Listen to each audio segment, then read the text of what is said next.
losers, and you won't be lonely anymore. You'll want to spend the rest of your life in isolation, away from people, which is progress after all. Until next time. I hope you enjoyed Lonely Hearts. It's always fun to laugh at other people's misery, isn't it?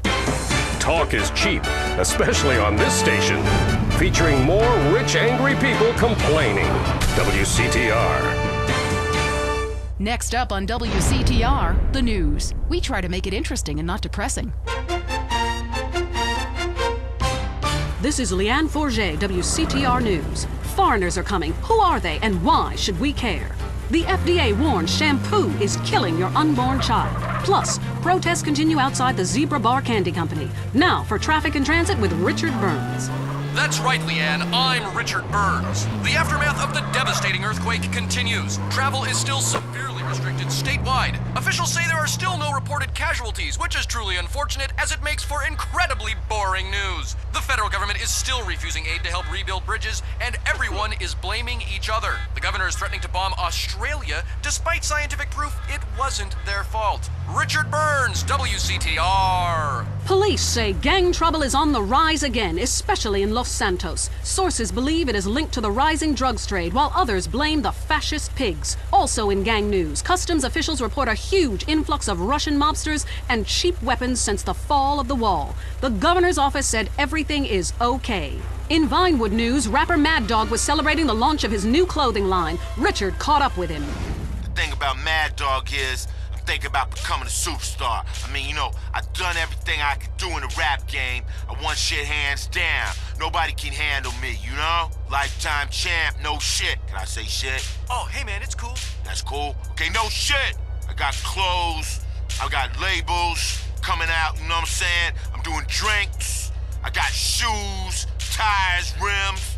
Thinking, next stage is being a full-on superstar, Get to wear a tight suit and nail a lot of tail, you dig? You know what I do in real life. Gotta get me a drink though right now, cause I'm thirsty, What a troubled man. Sounds like he should lay off the sauce. Also today, a Tourette's theater group banned from the park, unless they take up mine. And finally, in foreign news, a suspected U.S. agent was caught in Panama selling weaponry to right-wing guerrillas, causing a major incident. But we plan mostly to gloss over the implications and hope you enjoy some sporting activity tonight. The State Department is advising against foreign travel. This was Leanne Forget, WCTR News. Let's be careful out there. Having a child was the most miraculous thing I've ever experienced. When Ken and I left the hospital, I was glowing. But after a few months, the novelty wore off. The screaming, the diapers, blah.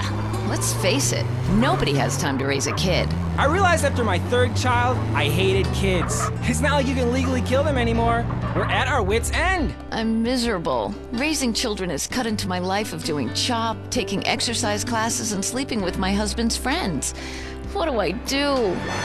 You need a nanny! All parents need a helping hand now and then, sometimes full-time. At Hampshire Nannies Limited, all of our nannies were trained by professionals in England. Your little darlings are our priority. If they act up, they'll be punished properly. None of this time out or go sit in the corner business. We'll bring your children up in the classic English manner by making them learn Latin and beating them half to death in a single-sex environment. Discipline gave us an empire. What's more important, your happiness or your children's future? Call Hampshire Nannies today. Say it with me. I need a nanny. I'll bang the nanny. That's right, you need a nanny. Hampshire Nannies. If you love to hear liberals whine and conservatives lecture, then stay tuned for I Say You Say. The future of America, threatened again. This time we mean it. I'm Dr. Phillips. And I'm also Dr. Phillips. Today on the show, do cave paintings in museums make us violent? The anti-beef movement. Both Hitler and Mussolini were vegetarians. And we take on the highly charged debate about test tube babies and actually talk to one. I have flashbacks and go into hysterics in science class. Do you know what it's like growing up in a beaker? That's all today on I Say You Say. We share last names, but that's about it. I'm Peyton, that's my wife Mary, and this is I Say You Say, where left is right and right is wrong. Or where east meets west and the west always wins. That wall came down, darling. Yes, unfortunately it did. I don't know if you saw today's news, so who is in the right in this great dialectical disaster? Is it, as I think, a case of share and share alike, love your fellow man, and all wear matching jumpsuits while working on a collective hydroponic farm growing potatoes? Or kill or be killed, crush the weak, and starve the poor, as my wonderful wife thinks?